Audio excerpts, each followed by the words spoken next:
there. Welcome. If you are one of the two people who looks at my blog, I appreciate you. And I want to welcome you to a series that I want to do where I talk to other writers who are in the throes of writing their first big long form, either fiction or memoir, but long form narrative project.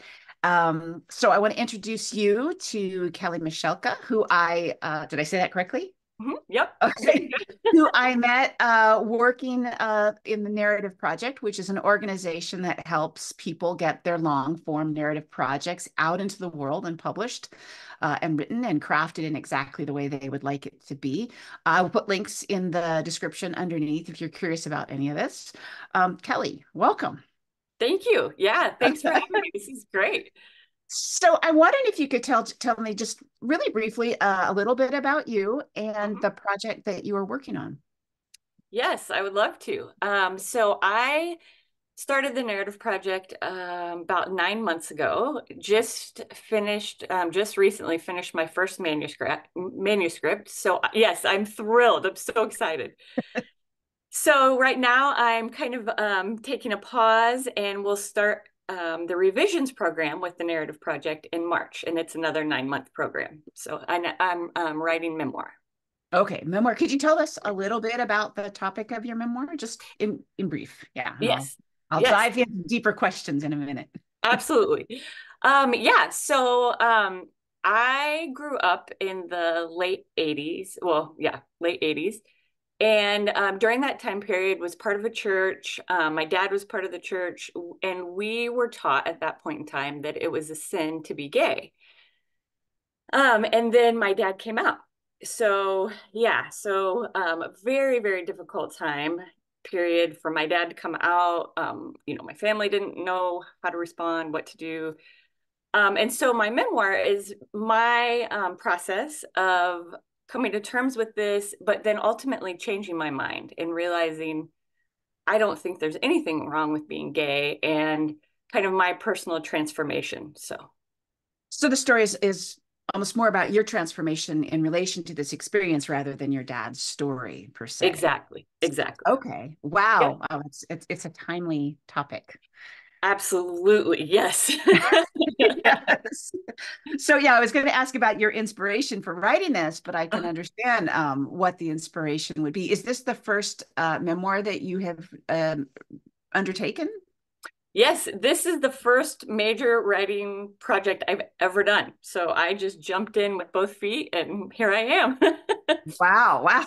Mhm. No need to Yep, start with short stories, none of that. You're just going to go for the gold, right? exactly. So I'm curious in the process of, because I don't write memoir, it terrifies me. In the process, did you have to, in your mind, negotiate with the real life living people in your family who might be impacted by this story coming out into the world? Absolutely. Unfortunately, my dad passed away back in 2017.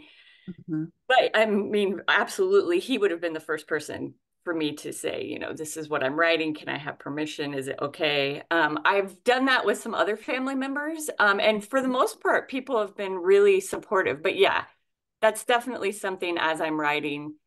I want to share my story, which obviously impacts their stories, but primarily it's my story. So What yeah. years would you say? I mean, you said late 80s, so late 80s up until the present time. What time period is covered by your memoir? Yeah, so I do just a very little childhood to set the context, and then it starts when I'm in college and ends, yeah, just a few years ago. So mostly adulthood. Yep.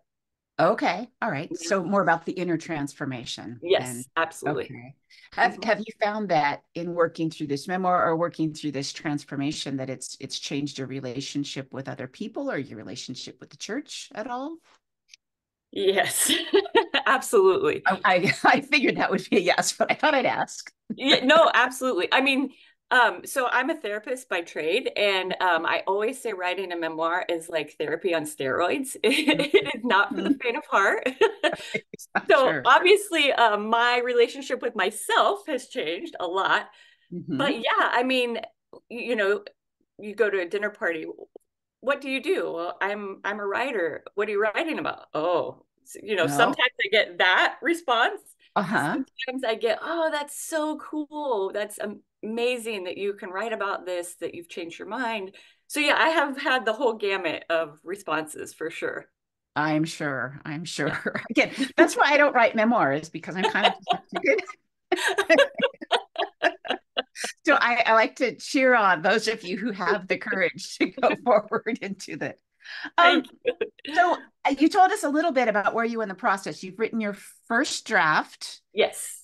Yep. And so where what's happening now? I mean, are you're taking a pause? Is someone else reading it? Are you Yes, and that's actually something that's very cool about the Narrative Project is so what happens kind of in between if you decide to go on to do the revisions program, you can trade your manuscript with someone else in the writing cohort and they will read through the whole thing and give you feedback. And so I'm doing that obviously for someone else as well, but it is such a good way to see if you've carried the themes throughout if you know your characters are developed. Just it's a great way to kind of pause, see what you've done, see what else you need to do. Yeah. Mhm. Yeah, I mean, I would imagine as you're writing it, something, especially memoir, because so much of the backstory is so obvious to the writer. It's Yeah. just the air they breathe. It must be a little challenging at times to not know what the reader doesn't know because it's your life. You've lived it. It's obvious, right? Yes, exactly. Yeah. Exactly. So a Yeah. beta reader will help you find those holes. It's it's been so helpful. Even so we have questions for each other. And so even thinking through the manuscript I'm reading for someone else has helped me with my own. I mean, it's so helpful. Yeah. Isn't that what's so great about being part of a writing community? I mean, I so often think in my own critique group that, oh, I'm doing this and it's going to be some grand favor to the writers, but that is not the case. It's a favor to me to critique Yes. their work. You know? You Yeah. learn so much. I have said several times I would never ever write anything actually without a group like, you know, critique group, a support. It's just Mhm. it's vital. Yeah. Yeah, yeah. I view that as sort of akin to a really good yoga stretch. You Yes. know, a really good yoga teacher will come along and push your downward dog a little bit more than you really want her to, but it's really important. You know? And I think a really good critique group can do the same thing, you know, where they're sometimes it hurts, but it's what needed to be done. Absolutely. You know, and since I'm a therapist as well, I it's the same kind of thing. Like you wouldn't practice therapy without having a supervisor or a you know a group that you consult with. It's for me, Mhm. it feels like the same thing. So absolutely, yeah, Yeah. It helps to have a little bit probably of that model in your head. yes, Yes. yes. I'm just curious, would you like to speak a little bit about your experience at the Narrative Project, if you feel comfortable, I from your side? I know what it is from my side, but I don't know what it's like to be a participant. So, yeah.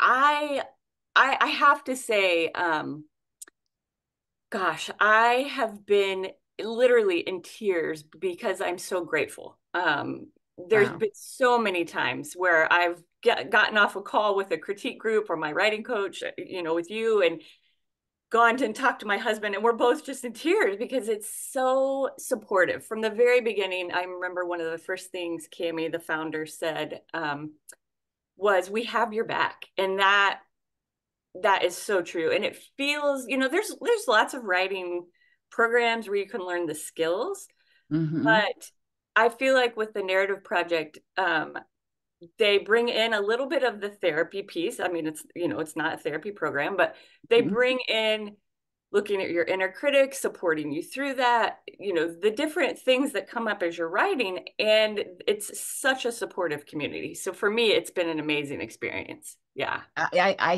You know, I really appreciate that. As working as one of the coaches, I so could see on the back end, um, how invested all those coaches were in everyone's story, and it really helped to have Cami as, you know, starting out as a mental health professional as well as a writer, Yeah. who would just be like, well, here's where the blocks might be for people, not just here are the nuts and bolts of writing, but here are the nuts and bolts of writing and all of the, I can't think of a good metaphor.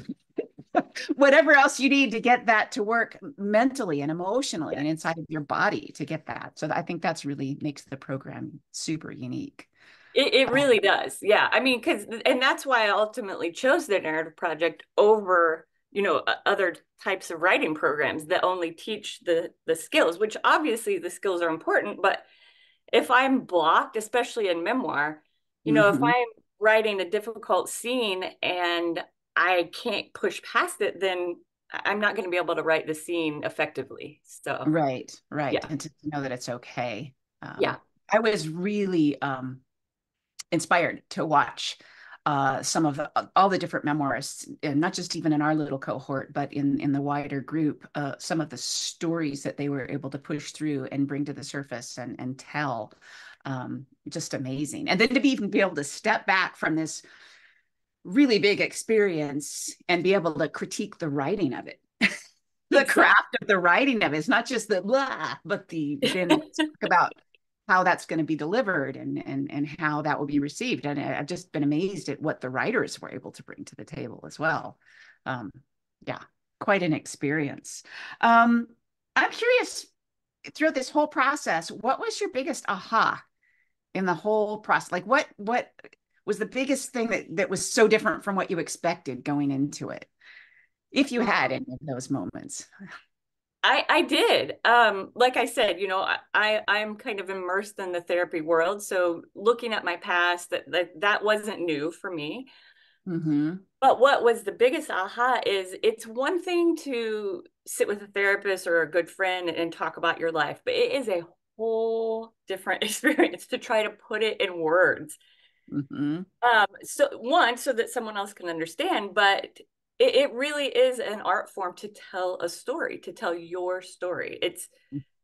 It's just a whole different way to engage your past. And yeah, I mean, it's the level of introspection is different.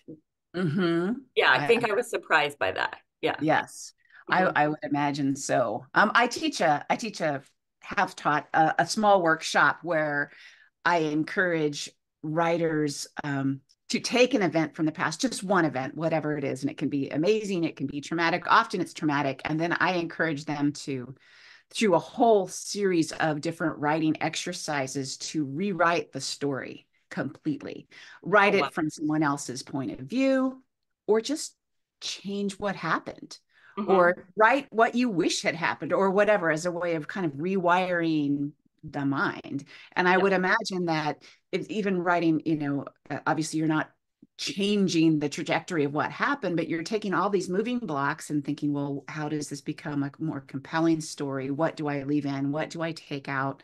I mean, it's got to be changing the meaning making that you make inside your own body about it. And that's actually right where I am in the process. And I have to say, writing the first draft, it's good just to get it out of your body, but I am Sure. so excited for the meaning making process. And I mean, that's right where I am, Mhm.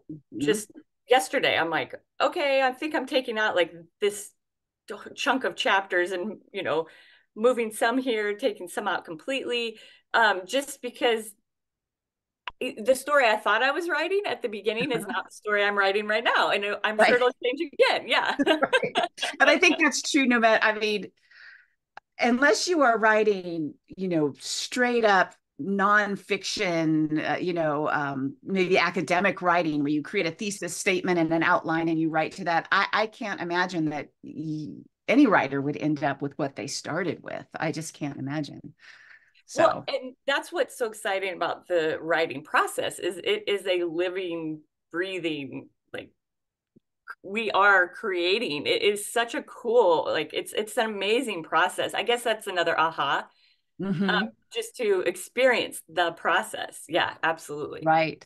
What I found so fascinating about writing, and this was true when I did a lot of painting and illustrating, is that I would really look intensely at something and that would change the way I saw it, then which would then change the way I wrote about it or painted about it, which then changed the way I saw it. And it was this perpetual feedback loop of engaging with the world in a more intense and experiential way than before, which makes Yeah. living life a lot more engaging, Yeah. Yeah. basically. Yeah. Yeah. And you know, that's another thing that I love about the narrative project specifically. Again, you know, in other writing programs, people love to write. That's why you do this, right? Right, But right. there's definitely a collective sense in the narrative project that we love story, and Mm-hmm. stories change lives. Like that to me, it gives me goosebumps. It's one of the most powerful reasons, one of the reasons I wanted to write my book. You know, I want Mm-hmm. to impact people's lives. And so I think that is really celebrated in the narrative project as well. Yeah. Yeah, I think we don't give enough credit sometimes for ourselves as creators. I think sometimes we don't give enough credit to ourselves because um as people in general, but probably especially as female people, there's this tendency to be like, well, why am I taking all this time? I should be taking care of the family. I should be taking care of the house. I should be taking care of others. And it feels a little selfish to take the time. But then if you sometimes taking the time can actually change the world, Yeah. and it doesn't even have to be a big thing. I am arguably more changed as a human being from reading the Lorax when I was 5 than I have been by reading any of the great work. Right. I'm probably not supposed to admit that, but it's true. No. Yeah. No, There we are. absolutely. Yeah. So I'm curious, do you have a working title for your memoir? I And if do. that's an awkward No, conversation, no, no. The reason I made that face is I do, but I don't like my working title. I So so it's, understand. yes. So it's called More to Love, which Hmm.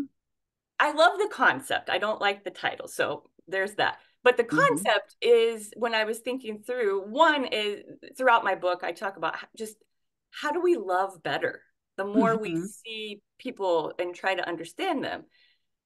But there is more to love. So it's kind of a play on words. You know, Hmm. there's so much to learning how to love and how to love better. So that's kind of, Always. yes. Yeah. Yes. That's a lifetime endeavor, no matter Yes. who you are, right? It's so funny. The face that you made when I asked about the title is exactly how I feel about titling anything. It's just, I try really hard, even when writing chapters, to title my chapters, just because I've been told by my own writing mentor that will, give me a better idea of what the chapter's about. But sometimes it's just, I feel like naming it just takes some of the magic out of it sometimes. Mhm. And I cringe at having to name the chapters and certainly at having to name the book. So I Yeah. understand. Well, and I'm realizing now too that I'm like, as you know, like I said, it's evolving, right? So Hmm. that title fit at the very beginning, but I'm like, I don't know if it fits now, you know, that whole Right. idea. Yeah. Yep. Yeah, absolutely. You kind of write to figure out what you mean, and then you Yeah. have to start over again. Totally. Yes. So what's next? You mentioned that you're going to be going into the next phase of the narrative project, but what are the next phases for this project? Let's just call it More to Love for now. Yes. Yes. Yeah. So yeah, the next process is again, it's a 9-month program and it's all about making revisions. So I'll take the feedback that my beta reader has given me and so okay, let me back up for a minute. So when you start writing, you learn about, you know, character development, scenic depictions. So the revisions process in some ways is making sure each scene has all those different pieces. Sure. And then the revisions process is also putting all of those scenes together in an order that makes sense. So that's a lot of what I'll be doing in this next program is figuring out make sure the overall themes carry through, character develop carries through, those kind of things. But then also, what order do these need to be in to make the whole? Yeah. Right. And if I remember from when we were working together, that turned out to change quite a bit in the process because you thought you were writing a linear narrative to start Yes. out with. Yep. And then that changed dramatically. It did. Absolutely. Yeah. And so now, which I actually love how it changed. It's now going to be, start in college, do some flashbacks. So sprinkle flashbacks throughout and kind of have a breadcrumb of different flashbacks. So yeah. Mm-hmm. Mm-hmm. Yep. Yeah, I think it's going to be very exciting that way. Yeah. I'm Yep. excited for the changes. Um, well, is there anything else you'd like people to know about this project? Oh gosh. Yeah, actually there is. So one of the reasons I'm writing this book is really, I do believe stories have the power to change lives. And as I've interacted with the LGBT community, lots of people have said, we're so happy you're putting the story out there, certainly because I've changed my mind, but just to engage people in dialogue. And my perspective is kind of unique. So my mom and dad, were in a mixed orientation marriage, meaning one person was straight, one person was queer. And I think for me, that dynamic has not been talked about very often. Mhm. So that's another reason I would love to get my book out into the world, just to help people because when my parents were in this situation, they didn't know what to do. It was the Right. late 80s. They're like, Yeah. we have no representation, no one else that we know of. Hmm. But also, I've realized I'm just really committed to getting more queer stories out into the world, Hmm. which is something I hope to blog more about and interview people. And so, yeah, I'm Okay. very excited to. My hope is that this memoir is just the beginning of me doing more writing, and so, yeah, Fantastic. Yeah, I yeah, hope that it is amazing when once you have like when you're talking about a mixed orientation marriage, which I haven't heard that phrase before, but as soon as you say that, uh I can yeah, it's like you have it's like previous to that you might have a suitcase but there's no handle on it and you're like trying to move it through life, but if you have a handle on it, you can like, oh, I'm going to move this over here. I have some level of control over this situation in my life, right? yes, Yeah. absolutely. And, now that naming, as we've said, is very hard sometimes, but it's also now, oh, I can find community. I can find other people who have had this experience and Right. talk to them. Like, because when I was a kid growing up, I was like, I don't know anybody else who's in this situation. Right. Yeah, Exactly. absolutely. Well, I am so excited to follow your process and see how this project goes along. I will be in the background cheering along. I will come to your book signing. But in the meantime, can you tell us how people who are curious, and I'll put the details in written form too, but how do we find you? Do you have a website? Do you have an Instagram? Any of that kind of stuff? Yes. So I am definitely on Facebook. I'm on Instagram. And then my website is just kellymichalka.com. So yeah, please Okay.